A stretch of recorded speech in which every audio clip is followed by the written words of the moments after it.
All right, we have just 25 minutes, so let's dive in. Honorable, your colleague from Borno made a startling claim yesterday that Boko Haram is more sophisticated, or rather sophisticatedly armed than the Nigerian military. He cited their use of weaponized drones. Do you agree with his assessment of the equipment gap? Firstly, I like to commiserate with Mr. President, with the governor of Borno State, Babagana Zulum, with the entire people of Borno for the losses they have in Borno during the recent attack. I will never accept to that the insurgents have more weapons than we do. Yes, over the years, the presidency have spent so much money on equipping the armed forces of Nigeria, and I've seen increasing acquisition of weapons. I know that a lot of weapons are still coming in. The tactics or the strategic focus now is how to dominate the sky. And as you well know, it's not easy nowadays to procure. Those equipments are not bought off the shelf.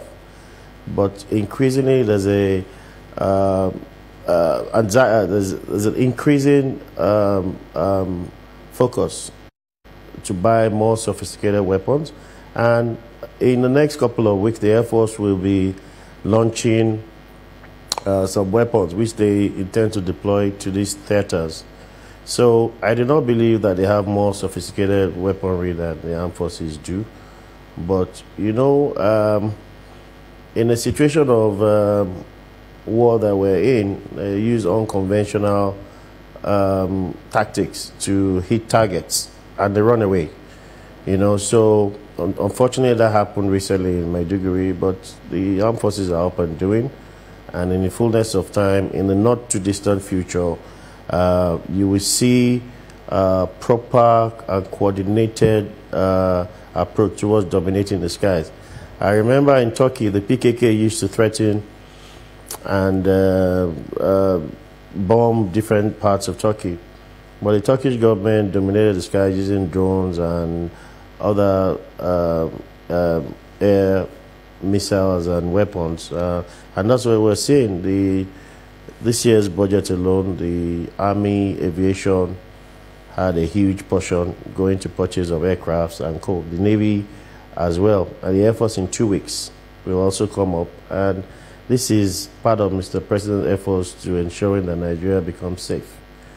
I do not believe that, in answering your question specifically, they do not have more sophisticated weaponry than we do. I'll follow up on that shortly, but let me hear from Dr. Kabir. What's your assessment of the current situation and where we are? Another member of the House of Reps, Honorable Gaji, yesterday warned that Nigerians will take their destiny in their hands if insecurity persists. Do you think he's exaggerating? Exaggerating. It's a reflection of the sentiments of the country. Several persons have spoken, some of them notable leaders who have held the highest leadership positions, even in security. They have demanded for the weaponization, as it were, of communities. I'm totally against that. I also think it's reckless for a parliamentarian to speak in that manner. We have enough weapons in the hands of non-state actors at the moment. We don't need more weapons in the hands of non-state actors. I think what we need is to strengthen public security, and as a parliamentarian, he knows he has the power of oversight over the security agencies. And so instead of pushing the bulk, as it were, to the communities, to the citizens, let him strengthen that oversight function that he has available to him, so that we see an improvement, especially in accountability within our security sector. I can't say this more clearly than the way I'm saying it. I feel sad, Nife. I was looking at the statistics for fatalities since the president assumed office, and 17,000 people have been killed. Before him, the last 2 years of President Buhari, about 19,000 Nigerians have been killed. So if you add that together, we're looking at about 38,000 people in the space of about 10 years. And I mean, I agree totally with the Honorable.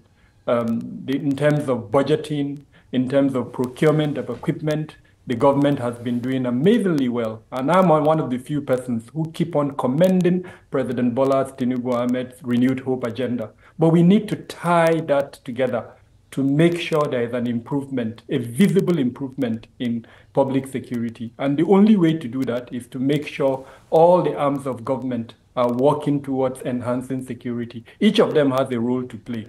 And I would not sit here and pretend I do not understand that the National Assembly, as an example, has oversight functions, they have budgeting functions, they have legislation functions, and that if they improve on that, then the executive arm of government, would do better in terms of accountability. The Honorable commiserated with the Governor of Plateau State, commiserated with the President, but what we haven't seen, Nife, is one person being held accountable for this number of deaths that I've mentioned earlier on. So to move forward, I'm hoping to see this National Assembly enhancing its legislative capabilities, both in terms of legislating on laws and then in terms of its oversight functions of this security department, so that we'll see an improvement in accountability. If a particular security sector is given responsibility for any area and there's an attack, we should be able to hold that security department, ministry,